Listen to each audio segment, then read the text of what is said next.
All right, this video is going to be about stretching your wrists.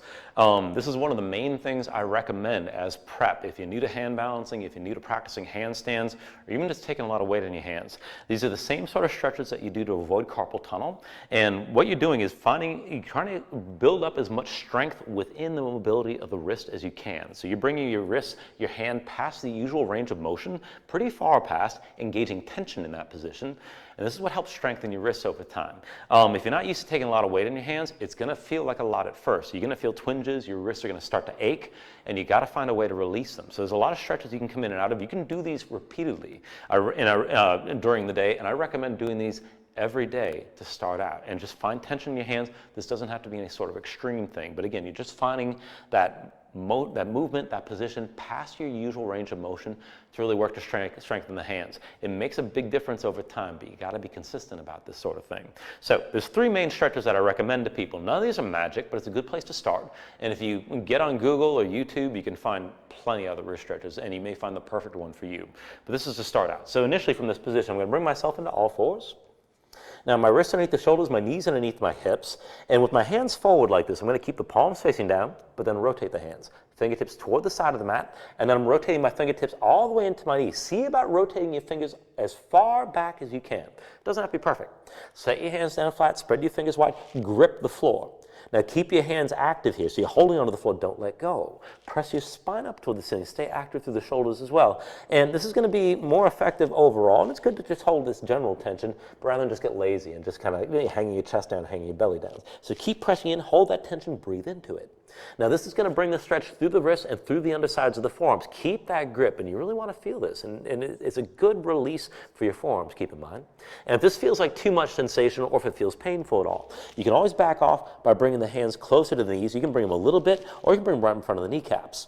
Now when you bring the hands in close, all your weight starts to shift back, and you can bring more weight to the legs, and that's fine, because you can just progressively make this more intense. And you can just start from here. And again, hands flat, grip the floor, straighten the arms, press your spine toward the ceiling, and just hold on to the tension here.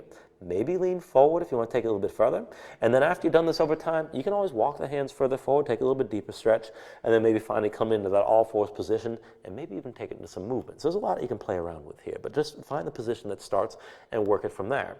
And I recommend holding that for about 30 seconds to a full minute, or doing that in increments, that might be smaller. Now the second stretch is almost the same, and I'm going to start with my wrists underneath my shoulders here to begin, but this is a little bit different. So you're going to flip the hands over this time, palms facing up, fingertips still pointing in toward my knees. And this is a much more intense stretch than the first one for most people. Now when you do this, flatten your hands as best you can, spread your fingers wide, press your fingertips down, and you're pressing the fingertips into the floor as though you could claw down with the back of your hands. Keep that tension, keep your spine lifted and pressed high. Hold on to that tension. Now this time the stretch is going from the back of the hand, the wrist, into the upper side of the forearm, and you can just hold here for time. Now if you need to back off, you can always have the hands closer to the knees. You can always walk them all the way in and touch the fingertips to your kneecaps. But again, spread the fingers wide, flatten your hands, straighten your arms, keep your spine pressed high. You can start with the weight on the legs, and then maybe start to lean the weight forward. And just take this to where you can. And again, you do this progressively. Take the version that you can tolerate, and then build up over time to make it more difficult and more intense.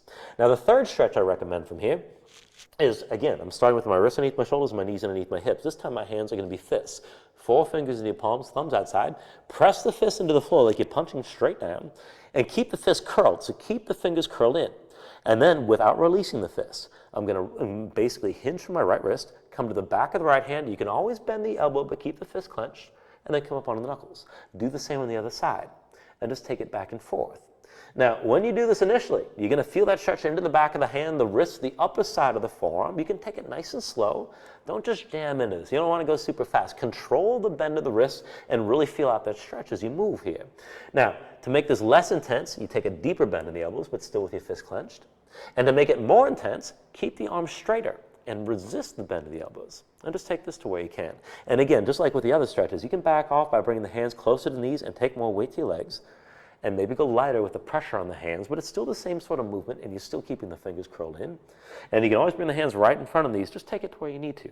When you're done, bring yourself down to sitting on your heels, shake your hands out, and really loosen up your fingers and loosen up your wrists. And that's where I recommend starting out for stretching out the wrists, and doing this every day if you can, or at least more days than not, thinking like about 4 days a week. But thank you, everybody.